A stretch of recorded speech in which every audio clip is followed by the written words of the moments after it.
मध्य प्रदेश के रीवा में वृंदावन गार्डन में आम आदमी पार्टी की हुई प्रेस वार्ता।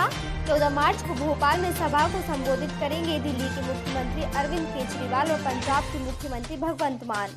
खबर मध्य प्रदेश के रीवा से है, जहां आम आदमी पार्टी द्वारा और बुआ के वृंदावन गार्डन में एक प्रेस वार्ता का आयोजन किया गया। प्रेस वार्ता के आयोजन में सिंगरौली की महापौर, राज्यसभा सांसद एवं राष्ट्रीय संगठन महामंत्री संदीप पाठक उपस्थित हुए। प्रेस वार्ता में राज्यसभा सांसद द्वारा मीडिया को बताया गया कि 14 मार्च को भोपाल में आम आदमी पार्टी की सभा को दिल्ली के मुख्यमंत्री अरविंद केजरीवाल व पंजाब के मुख्यमंत्री भगवंत मान सभा को संबोधित करेंगे। वहीं आम आदमी पार्टी पूरे मध्य प्रदेश में अपने दम पर चुनाव लड़ेगी। आने वाले 14 तारीख यानी कि 14 मार्च को अरविंद केजरीवाल जी और भगवंत मान साहब दोनों भोपाल में आ रहे हैं। भोपाल में एक सभा है, सभा को संबोधित करेंगे। तो आज की हमारी यहाँ पे जो मीटिंग है इस संभाग में, वो इसी उनके आगमन के सिलसिले में ही तैयारी की मीटिंग है। इसके अलावा जैसे कि पहले मैंने रीट्रेट किया था कि आम आदमी पार्टी इस बार मध्य प्रदेश में पूरी ताकत से सारी 230 सीटों पर चुनाव लड़ेगी। इन 230 सीटों पर पूरी ताकत से चुनाव लड़ेगी। जैसे हम चुनाव पंजाब में लड़े, जैसे दिल्ली में लड़े, जैसे गुजरात में लड़े, उसी तरीके से पूरी ताकत से यहाँ पर चुनाव लड़ेगी। हमारा ये मानना है कि इस देश में अब राजनीति सिर्फ दो ही तरह की बची हुई है, एक तो अच्छी राजनीति और एक बुरी राजनीति, गंदी राजनीति। गंदी राजनीति में आप देख सकते हैं कि भारतीय जनता पार्टी और कांग्रेस कैसे अपने स्वार्थ के लिए मौका परस्ती को ध्यान में रखकर ये कांग्रेस वाले कभी बिकने को तैयार हो जाते हैं, या चुनाव के पहले या चुनाव के बाद में। भारतीय जनता पार्टी वाले किसी को खरीदने को तैयार हो जाते हैं, या पहले या बाद में। जनता यहाँ त्रस्त हो चुकी है। तो अरविंद केजरीवाल जी का जो मॉडल है, जो गुड गवर्नेंस का मॉडल है, जो स्कूल अस्पताल की बात है, जो एंटी करप्शन की बात है, उस गुड गवर्नेंस को लेकर जनता काफ़ी उत्सुक है। तो इस बार आम आदमी पार्टी जब चुनाव लड़ेगी तो हमें ये पूरी उम्मीद है कि जनता जो इन दोनों पार्टियों से पूरी तरह त्रस्त हो चुकी है, आम आदमी पार्टी को और केजरीवाल जी को एक मौका जरूर देगी। Thank you. आप लोगों की कि केजरीवाल जी को कैसे डिस्टेबलाइज किया जाए, दिल्ली की सरकार को काम नहीं करने देना, ऐसे एलजी वहां बैठा दिए जहां छोटी छोटी आप देख रहे होंगे। उनका एकमात्र उद्देश्य है कि कैसे काम नहीं किया ना करने दे। कैसे बनेगा देश ऐसे में?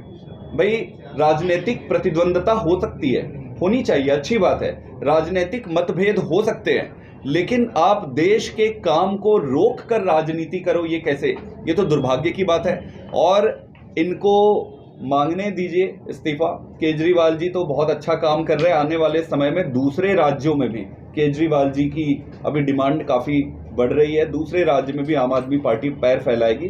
तो मेरा इनसे निवेदन है कि ये सब गंदे काम, गंदी राजनीति के बजाय अच्छी राजनीति करे, जनता के बीच में जाए, अच्छे काम करे, जनता उनको वैसे ही जिताएगी। इनका एक तरीका रह गया है चुनाव जीतने का कि विरोधियों को खत्म कर दो फिर जीतो। अरे यार, इससे सरल तरीका उपलब्ध है। आप अच्छे काम करो, जनता आपको सिर आंखों बैठाएगी। हमें नहीं करना है, आप जीतो, आप अच्छे काम करो, आगे बढ़ो, हमें कोई प्रॉब्लम नहीं है, हम खुशी रहेंगे।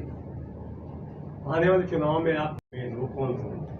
देखिए, ये बड़ा कठिन सवाल है। मुझे लगता है सबसे कठिन सवाल यही है।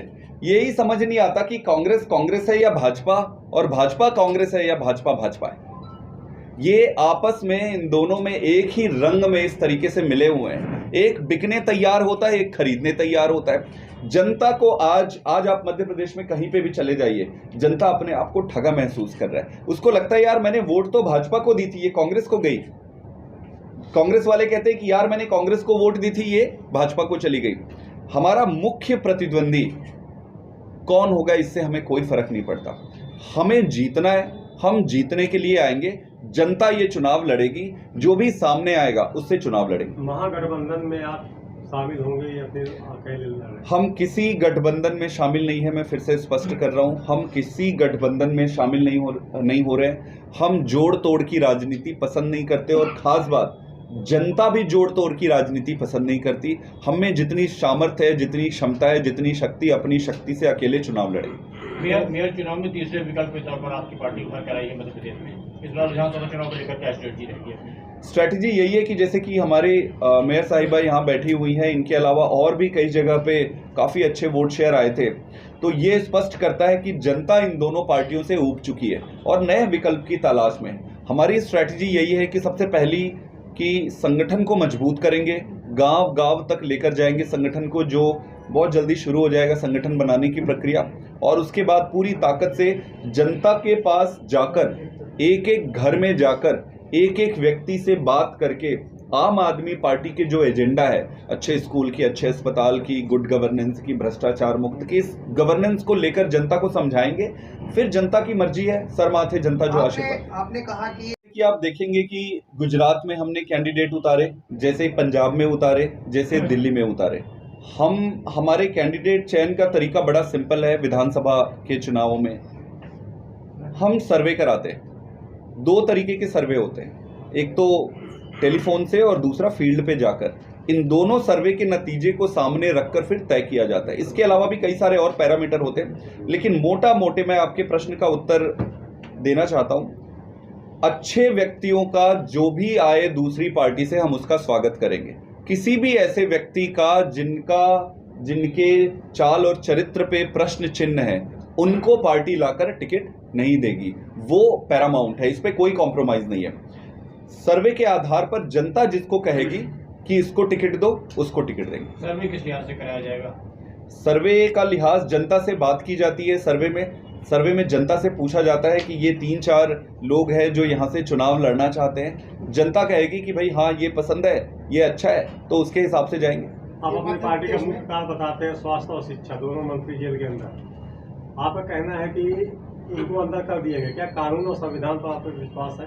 बिल्कुल विश्वास है, संविधान पे विश्वास है, इसीलिए तो कॉन्फिडेंट है, इसीलिए तो मैं आपके सामने बैठा हूँ। संविधान अपना काम करेगी। आने वाले समय में कोर्ट में ये सारे जो निराधार और गलत गंदे आरोप जो लगाए हैं वो सारा स्पष्ट हो जाएगा। तो क्या सीबीआई किसके हिसाब पर काम कर रही है? ये आप ही बताइए, सीबीआई किसके अंडर आती है, किसके हिसाब से काम कर रही है? कि उनको अंदर कर दिया गया मोदी के इशारे पर, तो किसके अंदर में काम कर रही है? सर, कोर्ट में भी 4-5 महीने सत्येंद्र जैन जी को लग रहे हैं, तो क्या कोर्ट पर भी प्रश्न खड़े होते हैं? नहीं, देखिए क्या होता है, एक जिस कानून के तहत उनको अंदर किया गया है, एक PMLA एक्ट होता है, prevention of money laundering act, उसके तहत ये प्रावधान है कि आप रिक्वेस्ट कर सकते हो कोर्ट से जितने भी देर आप रखना चाहो। तो ये थोड़ा सा कॉम्प्लिकेटेड है। जैसे ही कोर्ट, उसके बाद क्या हुआ, कई सारे कॉम्प्लिकेशंस आए। अगर आप देखेंगे कि जजेस भी बदले गए थे बीच में, कई सारी चीजें हुई हैं। जैसे ही कोर्ट में सुनवाई शुरू होगी, सारी चीजें स्पष्ट हो जाएगी। और रहा सवाल CBI किसके अंडर में आता है, भारतीय जनता पार्टी पूरी जीवन ये छाती ठोक ठोक के कहती थी कि कांग्रेस CBI का दुरुपयोग कर रही है, तोता है। अब जो काम कांग्रेस करती थी पहले, अब वो भाजपा कर रही है। तो ये बड़ा स्पष्ट है। हमारे देश का ये दुर्भाग्य है कि जितने भी संस्थाएं हैं जो इस देश को डेमोक्रेटिकली महान बनाती है, उन सारी संस्थाओं पर ये अपनी ताकत का प्रभाव करके धीरे धीरे उनकी शक्ति को खींचने की कोशिश कर रहे हैं। पार्टी का आपके मॉडल को कॉपी करे, हमारे लिए गर्व की बात है कि केजरीवाल मॉडल को कोई मुख्यमंत्री कॉपी कर रहे हैं। ये अच्छी बात है, इससे देश का फायदा होगा ना। जो भी हो, देश का नुकसान नहीं होना चाहिए। अगर ये कॉपी करने से देश का, मध्य प्रदेश की जनता का फायदा होता है तो वो अच्छी बात है। हमारी पार्टी का स्टैंड ही रहा है, हम राजनीति करने नहीं बल्कि राजनीति बदलने आए। अब देखिए, हमारी सरकार मध्य प्रदेश में अभी आई नहीं है, लेकिन सरकार आए बिना भी वो सारी चीजें होनी शुरू हो रही है या ये करने की कोशिश कर रहे हैं जो हम करते हैं। तो ये अच्छी बात है। हमारे नाम मात्र से, केजरीवाल के नाम मात्र से इनको इतना ज्यादा भय, एक बात। दूसरी बात, ओरिजिनल होता है और डुप्लीकेट होता है। जनता को पता है कि उसको ओरिजिनल केजरीवाल चाहिए या डुप्लीकेट फोटोकॉपी वाले दूसरे नेता चाहिए, वो जनता तय करेगी। कहा जा रहा है कि सीबीआई केजरीवाल जी से भी पूछताछ कर सकती है, तब आप पार्टी क्या करेगी, पूछताछ करती है? देखिए इनका जब उद्देश्य पार्टी को खत्म करना है, ये इस उद्देश्य से, मंशा से जा रहे हैं कि किसी भी तरीके से केजरीवाल को और आम आदमी पार्टी को बढ़ने ना दिया जाए। तो इस मंशा के तहत ये कहीं किसी भी हद तक जा सकते हैं, और ये दुर्भाग्य की बात है इस देश की। मतभेद और राजनीतिक मनभेद को इस स्तर पर आप लेकर जाएं तो वो बहुत गंदी बात है। लेकिन मेरा ये मानना है, अलग अलग समय पर कई सारे लीडर आप राजनीतिक इतिहास को देखेंगे तो अपने आप को बहुत ज़्यादा पावरफुल समझते हैं, बहुत महान समझते हैं, लेकिन जनता उनको सबक सिखाई देती है। कई बार इतिहास में ऐसे हुआ है। तो आज ये जो मर्जी करे, जनता के सामने हो रही है सारी चीज़ें, उचित समय पर जनता इसका जवाब देगी। रहा सवाल हमारे कर्तव्य का और हमारे धर्म का, तो जिस दिन आप सच्ची और ईमानदार राजनीति को लेकर राजनीति में उतरे, उसी दिन ये तय था कि जीवन आसान नहीं होने वाला है, राजनीतिक जो संघर्ष है वो आसान नहीं होने वाला है। तो ये अपना काम करेंगे, हम अपना काम करेंगे, जनता निर्णय लेगी। मध्य मामले को आप कैसे देखते हैं? आप पार्टी कैसे इसको कर रही है? आप देखेंगे कि आज के तारीख पे पूरे देश में आप कहीं पर भी चले जाइए तो भारतीय जनता पार्टी को और नरेंद्र मोदी जी को, माननीय प्रधानमंत्री जी को, सिर्फ एक ही व्यक्ति और एक ही पार्टी है जो चुनौती दे सकती है, वो है आम आदमी पार्टी और अरविंद केजरीवाल जी। भारतीय जनता पार्टी पूरी ताकत लगा रही है कि कैसे आम आदमी पार्टी को रोका जाए। पहले इन्होंने दिल्ली में ताकत लगाई, इनसे नहीं हो पाया, फिर पंजाब में ताकत लगाई, नहीं हो पाया, गुजरात में जो अभी चुनाव हुए इससे ये काफ़ी भयभीत हो गए। सीटें जो भी आई हो, लेकिन जिस तरीके से गुजरात की जनता ने आम आदमी पार्टी का स्वागत किया और रिस्पॉन्स किया, इससे इनको ये पता चल गया है कि अगर आम आदमी पार्टी और केजरीवाल को ना रोका गया तो इनके लिए आने वाले समय में दिक्कत होने वाली है। इसी को ध्यान में रखकर आम आदमी पार्टी के दो ही मुद्दे हैं, मेन मुद्दे, आधारभूत, स्कूल और अस्पताल। तो एक हमारे जो शिक्षा मंत्री है और एक जो है स्वास्थ्य मंत्री, दोनों को इन्होंने जेल में डाला हुआ है, दोनों को जेल में डाल दिया है। कोर्ट तय करेगी कि सच्चाई क्या है, गलत क्या है। तो कोर्ट के वर्डिक्ट तक, निर्णय आने तक इस बात का हमें इंतज़ार करना चाहिए कि क्या होगा। हमें पता है कि हम सच्चे हैं, हमें पता है कि हम पूरी ईमानदारी से काम कर रहे हैं, और आज के समय में जहां राजनीति चारों तरफ गंदी हो गई है, वहां इकलौते अगर आप अच्छा काम करोगे तो आपको कोई इतनी आसानी से आगे बढ़ने वाला नहीं है। तो हमारा ये मानना है कि जो ये कर रहे हैं ये इनका तरीका है राजनीति करने का। हम जो कर रहे हैं ईमानदारी से काम करते रहेंगे, जनता देख रही है। वो ज़माना चला गया जब पहले आप दबा लेते थे, अब छोटी छोटी मीडिया बहुत सारे हो गए, बहुत सारे चैनल हो गए। आप सारे लोगों की स्पष्टता से जनता को सच्चाई पता चलेगा, और कोर्ट तो अपना निर्णय सुनाएगी। जिस दिन निर्णय सुनाएगी उस दिन दूध का दूध और पानी का पानी हो जाएगा। रखिए देश के हर शहर, हर गांव, हर कस्बे की खबर पर नजर, सिर्फ और सिर्फ राष्ट्र आजकल न्यूज चैनल पर। अगर आप हमारा चैनल YouTube पर देख रहे हैं तो चैनल को सब्सक्राइब करें और बेल आइकन जरूर दबाएं ताकि आपको मिल सके लेटेस्ट अपडेट। और अगर आप हमारा चैनल Facebook पर देख रहे हैं तो चैनल को लाइक करें, शेयर करें और कमेंट्स जरूर करें। और अगर आप पत्रकारिता के क्षेत्र में अपना करियर बनाना चाहते हैं तो जुड़े राष्ट्र आजकल न्यूज़ चैनल से। राष्ट्र आजकल न्यूज़ चैनल से जुड़ने के लिए स्क्रीन पर दिए हुए नंबर पर आप हमसे संपर्क कर सकते हैं।